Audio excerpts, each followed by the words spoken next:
삶으로 다시 떠오르기. 환상이 자신을 방어하다. 의심할 여지 없이 사실은 존재한다. 만약 당신이 빛은 소리보다 빠르다라고 말하는데 누군가 정반대라고 주장한다면 당연히 당신이 옳고 그가 틀리다. 당신이 옳다는 것은 번개가 촌둥보다 앞서는 것을 관찰하는 일만으로도 확인할 수 있다. 따라서 당신은 옳을 뿐 아니라 자신이 옳다는 것도 안다. 여기에 에고가 개입되어 있는가? 그럴 가능성은 있지만 반드시 그렇지는 않다. 당신이 진실이라고 알고 있는 것을 단순하게 말한다면 에고는 전혀 개입해 있지 않다. 자기 동일화가 없기 때문이다. 무엇과의 동일화인가? 마음과의 동일화, 그리고 자신의 정신적 입장과의 동일화이다.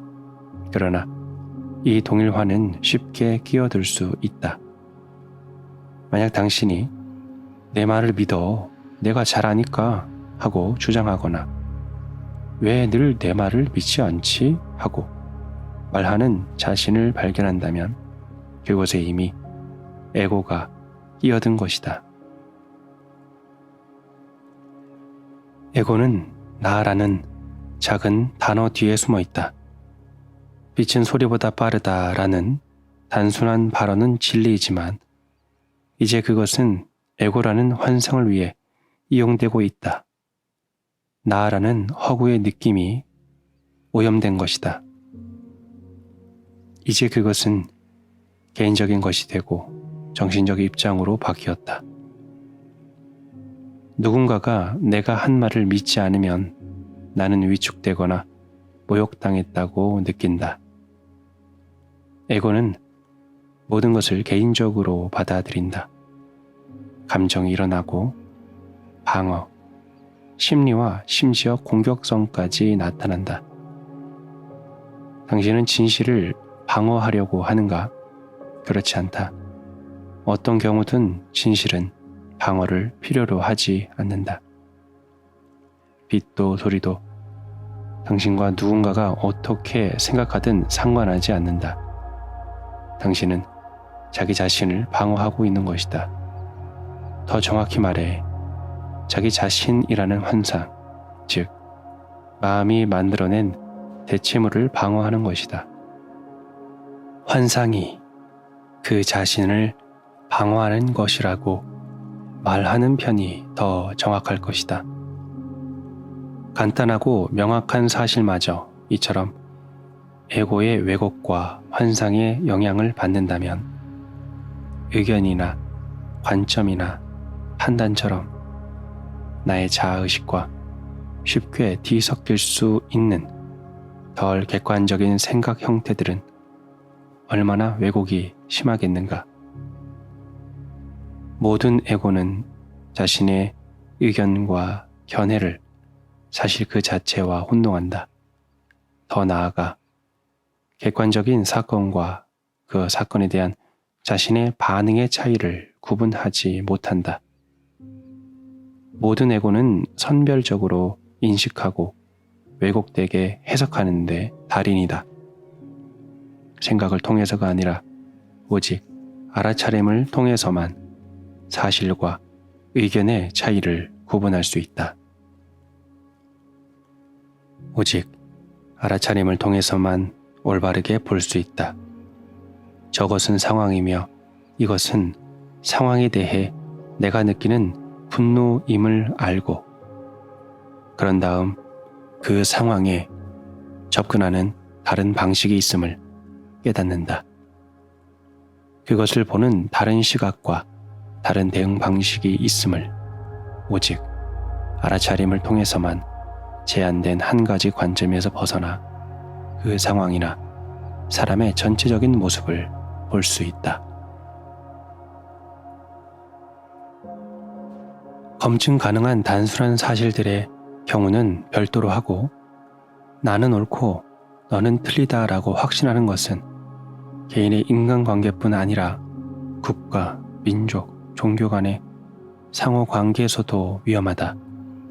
그러나 만약 나는 옳고 너는 틀리다 라는 믿음이 에고가 자신을 강화하는 방법들 중 하나이며 자신은 옳고 남은 틀리게 만드는 것이 사람들 사이의 분열과 갈등을 지속시키는 마음의 기능 장애라면, 그렇다면 행동과 행위 그리고 믿음에는 옳은 것도 틀린 것도 없는 것일까? 그것은 몇몇 기독교인들이 우리 시대 최대의 악이라고 보는 윤리적 상대주의에 빠지는 것이 아닐까? 인간 행동의 지침이 되는 절대적 진리 따위는 없다는 사고방식에 빠지는 것은 아닐까? 진리는 자신들 쪽에만 존재한다는, 다시 말해 자신들만 옳다는 믿음은 행동과 행위를 광기 수준으로까지 전락시킨다. 그것은 기독교 역사 자체가 여실히 보여준다. 종교는 몇 세기 동안이나 자신들이 내린 교리와 성서 혹은 진리의 좁은 해석과 조금이라도 다른 의견을 가진 자가 있으면 고문하고 화형에 처했다.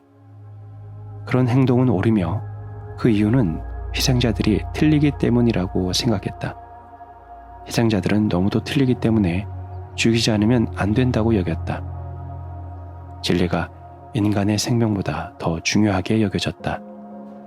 그렇다면 그 진리는 무엇인가? 당신이 믿어야만 하는 이야기, 즉 한 묶음의 생각이다. 캄보디아의 미치 왕이 독재자 폴 포트가 죽이라고 명령한 100만 명의 사람들 중에는 안경 쓴 사람들이 모두 포함되어 있었다. 왜인가? 폴 포트의 주장에 따르면 마르크스주의적 역사 해석이 절대 진리였으며 그 절대 진리의 폴 포트 해석에 따르면 안경을 착용한 사람들은 지식인 계급, 부르주아제, 농민의 착취자였기 때문이다. 새로운 사회 질서를 만들기 위해서는 그들을 제거할 필요가 있었다. 폴 포트가 주장한 그 진리도 단지 한 묶음의 생각에 불과했다.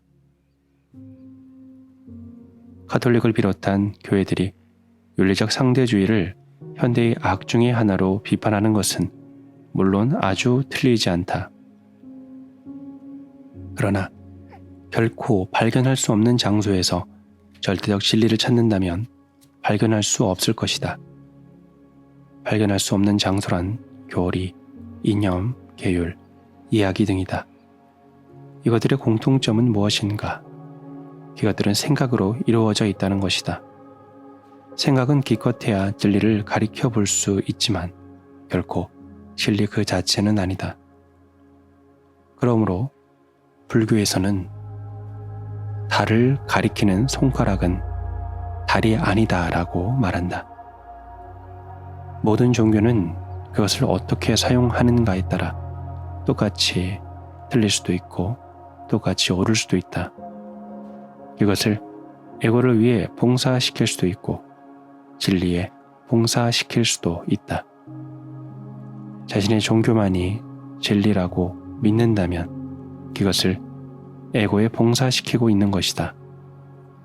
그런 방식으로 사용할 때 종교는 이념이 되고 사람들 사이에 편가르기와 갈등뿐 아니라 우월감이라는 환상을 심는다. 진리에 봉사할 때 종교적 가르침들은 깨달은 존재들이 남긴 표지판과 지도가 되어 다른 사람들도 영적으로 깨어나고 형상과의 동일화로부터 자유로워지도록 도울 것이다. 절대적 진리는 오직 하나이며 다른 모든 진리들은 그것으로부터 퍼져나온다. 그 진리를 발견할 때 당신의 모든 행동은 진리에 맞춰질 것이다. 인간의 행동은 진리를 반영하거나 환상을 반영하거나 둘 중 하나이다. 진리를 말로 표현할 수 있을까? 표현할 수 있다. 하지만 언어는 진리 그 자체가 아니다. 단지 진리를 가리켜 보일 뿐이다.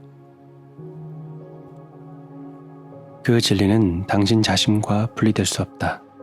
그렇다. 당신이 진리이다.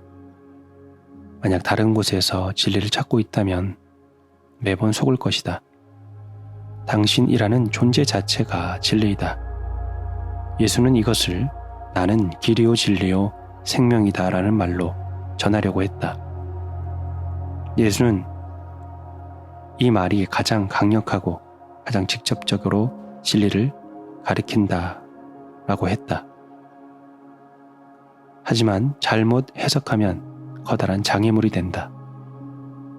예수는 인간 내면의 가장 깊은 부분에 있는 존재, 모든 남자와 여자뿐 아니라 모든 생명체의 가장 핵심적인 정체성을 말하고 있는 것이다. 그는 당신의 존재인 그 생명에 대해 말했다. 기독교 신비가들은 그것을 내면의 그리스도라고 불렀다. 불교에서는 불성이라고 부른다. 힌두교에서는 아트만, 참나, 즉 내면에 거하는 신이라고 부른다. 자신의 내면에 있는 이 차원과 연결될 때 그 차원과 연결되는 것은 당신의 자연스러운 상태이지 특별히 기적적인 성취가 아니다. 당신의 모든 행동과 관계들은 당신이 깊은 내면에서 감지하는 모든 생명과의 일체감을 반영하게 될 것이다. 이것이 사랑이다. 율법, 계명, 계율, 규정들은 진정한 자기 자신과 단절된 사람들, 자기 내면의 진리와 분리된 사람들에게 필요한 것이다. 그것들은 에고의 최악의 폭주를 맞는 역할을 하지만 종종 그것에조차 실패한다. 사랑하라. 그리고 네가 하고 싶은 일을 하라 라고 성 어거스틴은 말했다. 언어로는 이것 이상으로 진리에 가깝게 다가갈 수 없을 것이다.